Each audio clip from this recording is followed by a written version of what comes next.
Okey, Assalamualaikum dan selamat sejahtera. Bertemu kembali, saya Cikgu Inspektor Kadet Muhammad Taufik bin Ibrahim, Cikgu Sains tingkatan 4 anda. Saya tak kawak hari ni. Okey, sebab saya penat. Okey, makan banyak. Alright, so kita dah pergi ke bab 1 sebelum ni. Kita bincang soalan dahulu. Dah buat belum? Okey, tengok Latihan permukaan. Yang pertama, kita pergi kepada step ataupun langkah-langkah kita buat eksperimen. Soalannya, manakah merupakan turutan langkah yang betul? Yang pertama sekali kita dah bagi tahu dulu, yang step pertama kita kena mengenal pasti masalah. Bila ada masalah, baru kita cuba nak selesaikan masalah. Macam mana nak selesaikan masalah? Buat eksperimen. Baru kita dapat selesaikan masalah tu. Jadi Z ialah step yang pertama. Jadi teknik dia, kalau awak dah tahu jawapannya, Z yang pertama, potong terus jawapan yang tak ada perkataan Z kat depan. So B tak ada, D tak ada. So pilihan kita ada dua sekarang ni. Sama ada A ataupun C. Okey. Selepas tu kita dah kenal pasti masalah. Kita kawal pemboleh ubah. 3 pemboleh ubah. Dimanipulasi, bergerak balas dan dimalarkan. Seterusnya kita pun membuat hipotesis. Kesimpulan awal kita. Kita pun run eksperimen dan kita kumpulkan data. Baru kita buat kesimpulan. Jadi jawapannya ialah C. Kenal pasti masalah, mengawal pemboleh ubah, membuat hipotesis dan mengumpul data. Okey, soalan yang kedua. Antara berikut yang manakah menerangkan maksud hipotesis yang paling tepat? Saya dah bagi tahu sebelum ni, hipotesis ialah hubungan antara pemboleh ubah bergerak balas dan pemboleh ubah dimanipulasi. Senang sahaja. So awak cari dulu mana pemboleh ubah bergerak balas dan mana pemboleh ubah dimanipulasi. So jawapannya ialah A. Ada perkataan pemboleh ubah dimanipulasi dan ada pemboleh ubah bergerak balas. So jawapannya ialah A. Kalau awak tengok, kamu tengok jawapan B, hipotesis ialah suatu pernyataan mengenai penyiasatan yang kebenarannya telah dibuktikan. So tak ada langsung perkataan pemboleh ubah, tolak terus. C, hipotesis ialah keputusan suatu penyiasatan. Tak ada pemboleh ubah, tolak. Hipotesis ialah suatu tafsiran data yang dikumpulkan semasa penyiasatan. Tak ada pemboleh ubah. Kena ingat, hipotesis mesti ada perkataan pemboleh ubah dimanipulasi dan pemboleh ubah bergerak balas. Okey, seterusnya soalan yang ketiga. Antara yang berikut, yang manakah bukan merupakan sikap saintifik dan nilai murni dalam menjalankan penyiasatan saintifik? Jujur, bersistematik, meniru data-data daripada kawan sekelas, bertanggungjawab. Soalan ni soalan mudah. Okey, sikap tu kita tahu sendiri. So jawapannya mestilah meniru data-data daripada kawan sekelas. Jangan terkejut, soalan ni pernah masuk SPM. Okey, habis kita bincang soalan, seterusnya kita masuk kepada bab 2, koordinasi badan. Okey, sebelum saya masuk lagi ke dalam tajuk, kita nak tengok apa yang terkandung dalam bab 2 ni, koordinasi badan. Dalam tajuk bab 2 ni, kita akan belajar koordinasi badan terbahagi kepada 2, koordinasi saraf dan koordinasi kimia. Sebelum tu kita akan belajar koordinasi saraf dahulu. Selepas siap semua ni, baru kita belajar koordinasi kimia. Okey, dalam saraf kita akan belajar sistem saraf, apa jenis sistem saraf yang ada, macam mana dia bekerja, apa kepentingan untuk kita, neuron ni apa. Selepas tu sistem saraf ni pusat apa, sistem saraf periferi tu apa dia punya tujuan yang ada dalam badan kita, macam mana gerak kerja dia. Okey, itu yang saraf. Kalau kimia, sistem endokrin, kelenjar endokrin. Kita kena belajar pituitari, thyroid, adrenal, pankreas, ovari, testis. Yang ni kita akan cover bab 2. Okey, kita pergi dulu kepada koordinasi badan. Apa itu koordinasi? Dalam Kamus Dewan, saling berhubung ataupun bekerjasama untuk melicinkan perjalanan. Ni Kamus Dewan Bahasa. Okey? Kalau koordinasi badan, semua bahagian badan menjalankan proses secara kerjasama. Contoh analogi yang mudah. Kita nak bawa kereta. Kereta nak bergerak. So, sistem apa yang perlu ada untuk menggerakkan kereta? Kena ada bateri, kena ada petrol, kena ada enjin dia. Semua bekerjasama baru dapat bergerak. Macam itulah juga kita manusia. Okay, semua akan menjalankan fungsi-fungsi yang tertentu. Bekerjasama, barulah kita ni jadi seorang manusia. Dapat berjalan, dapat bernafas dalam satu-satu masa. Contoh, kita sambil berjalan, kita bernafas. Sambil berjalan, kita menyanyi. So, semua bekerjasama. Okey, itu maksudnya koordinasi badan saling bekerjasama. Memastikan semua sistem badan berfungsi secara harmoni. Makna harmoni ni tak ada cacat cela. Kita berjalan pun jalan cantik, berlari pun berlari cantik. Itu maknanya harmoni dan membolehkan kita hidup sebagai suatu entiti. Entiti ni makhluk lah. Macam kita lah. Okey? Kemampuan mengawal pergerakan dengan sempurna, menyelaras semua organ dan sistem badan untuk hasilkan gerak balas. Okey. Contoh gerak balas, kalau kita kena kejar dengan sesuatu, kejar hantu lah katakan. Kena kejar dengan hantu, semua badan kita akan berfungsi, berpeluh, cuak, takut, nervous, menjerit, itu semua akan bekerjasama. Alright. So, kepentingan dia apa? Membolehkan semua organ berfungsi dalam satu unit untuk kesan dan hasilkan gerak balas. Kadar denyutan jantung dan pernafasan meningkat apabila kita berlari supaya oksigen dan tenaga cukup kepada otot. Siapa-siapa yang atlet, bila dia berlari, kita akan rasa selepas berlari tu, kita akan tercungak-cungak. Sebab apa?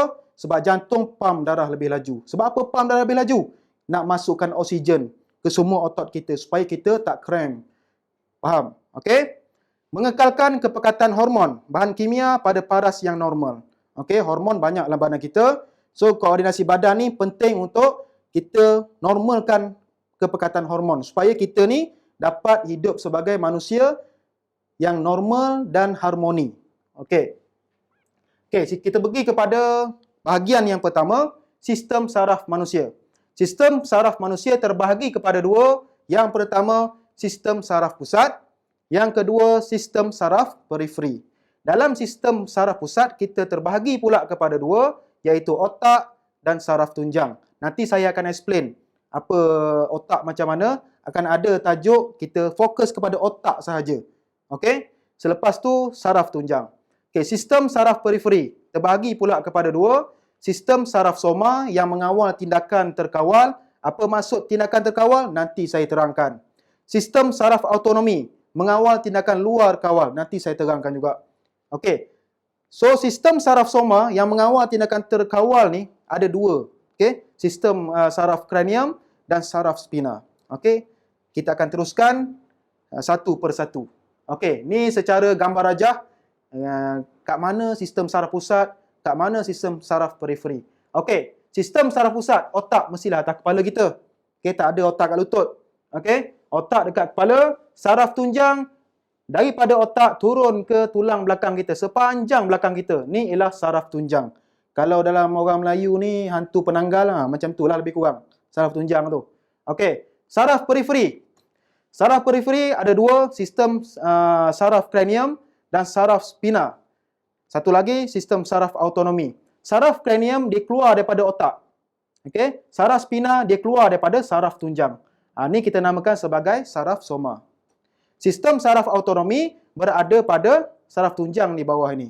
Ini ialah pusat tindakan luar kawal. Yang ni saya akan terangkan selepas ni. Banyak lagi kita nak belajar. Okey? So, kita pergi kepada sistem saraf pusat. Terbahagi kedua tadi. Iaitu yang pertama otak. Ini otak manusia. Yang kedua saraf tunjang. Daripada otak turun ke tulang belakang kita. Ni ialah sepanjang-panjang ni ialah saraf tunjang. Okey? So, otak mengawal segala aktiviti, menerima dan mentafsir impas. Impas ni apa? Impas ni ialah contoh telefon. Kita call awak kita dekat Afrika. Okey? Awak kat Afrika, hello, hello, hello. Isyarat tu hantar. Macam tu jugalah otak dalam badan kita. Isyarat. Impas ni ialah isyarat. Okey? Saraf tunjang, pusat tindakan refleks luar kawal. Yang ini dia mengawal tindakan luar kawal saja. Apa itu luar kawal? Nanti saya explain. Sabar. Okey, next. Kedudukan. Dah tahu otak dan saraf tunjang kat mana kedudukan dia? Otak di kepala. Ini bahagian sisi kepala kita. Ni bahagian belakang. Saraf tunjang mengunjur ke belakang, ke bawah. Ini saraf tunjang. Okey. Otak dalam tengkorak. Saraf tunjang di dalam tulang belakang. Okey. Sini kita akan tengok saraf tunjang. Okey. Sini ialah dalam soalan apa ni, dalam nota-nota terdahulu dia akan bincangkan macam mana bentuk saraf tunjang. Untuk silibus yang baharu kita dah tak ada benda ni, so kita ambil maklum sahaja. Okey. Seterusnya kita pergi pula kepada Sistem saraf soma terdiri daripada saraf kranium dan saraf spina. Saraf kranium dan saraf spina. Saraf kranium dia mengunjur keluar daripada otak kita. Otak, saraf. Tu ialah saraf kranium. Saraf spina pula melunjur keluar daripada saraf tunjang kita. 12 pasang saraf kranium di otak yang mengawal organ deria. Sebab itulah kalau aksiden, kepala terhantuk ke mana-mana, dia akan mencacatkan kita punya penglihatan, pendengaran. Kadang-kadang lumpuh. Otak ni ialah center kita. 31 pasang saraf spina yang menghubungkan leher, tangan, kaki dan badan, anggota-anggota badan. Dia yang kawal. Tindakan terkawal, iaitu kehendak manusia. Kita nak buat apa? Kita yang kawal. Okey, contohnya makan, minum, berlari. Kita nak makan, makan. Kita nak berlari, kita berlari. Kita nak tidur, kita tidur. Itu mengikut kehendak. Ini namanya ialah tindakan terkawal. Kita boleh kawal tindakan kita. Okey, sistem saraf autonomi menghubungkan saraf tunjang dengan otot licin, otot kardiak dan kelenjar. Dia mengawal tindakan luar kawal. Maknanya, kita tak boleh kawal. Dia berlaku secara automatik dan kita tak sedar pun. Contoh, degupan jantung. Kita tak boleh cakap, jantung, berhenti sekejap, nak relax. Tak boleh. Kita tidur ke, kita pengsan ke, jantung akan berdegup. Tak kira lah. Kita ni raja ke, boleh arah-arahkan orang, tak boleh. Kita tak boleh kontrol degupan jantung kita. Pernafasan, tak boleh juga. Kita tidur ke, pengsan ke, dia tetap teruskan, dia tetap jalankan. Kita tak boleh kawal. Ini namanya tindakan luar kawal. Contoh lagi, rembesan peluh. Kita tak boleh kontrol. Cepat peluh, keluarkan banyak sikit. Tak boleh. Okey, dia automatik akan lakukan. Okey, so inilah. Kalau saraf soma, tindakan terkawal. Saraf autonomi, tindakan luar kawal. Kena ingat benda tu. Okey, ini ialah soalan, orang panggil soalan favourite dalam soalan sains. Okey, next. Pergi kepada latihan pengukuhan.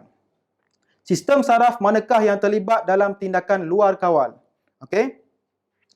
Saya dah explain tadi, ada dua sistem saraf. Jadi, cuba refleksi balik apa saraf mana yang terlibat dengan tindakan luar kawal. Okey. Lagi satu, tindakan terkawal. Okey.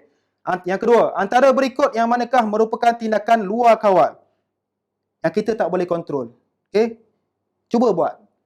Yang mana awak tak boleh kawal? Batuk, mendengar, membaui, bercakap. Mana yang kita tak boleh kawal? Boleh try kak. Try sendirilah. Okey? Okey, soalan ketiga. Antara berikut yang manakah benar tentang sistem saraf manusia? Terdiri daripada kelenjar-kelenjar tanpa duktus, impas dihantar secara kimia melalui darah, impas bergerak dengan sangat cepat. Okey, yang ni saya dah ajar macam mana awak kena pilih, potong mana yang tak berkaitan. Yang penting awak tahu fakta apa yang betul. Jadi itu saja setakat ni kita akan belajar. Jadi untuk seterusnya kita akan pergi lebih lanjut lagi dalam bab 2 nanti. Jumpa lagi. Assalamualaikum dan salam sejahtera.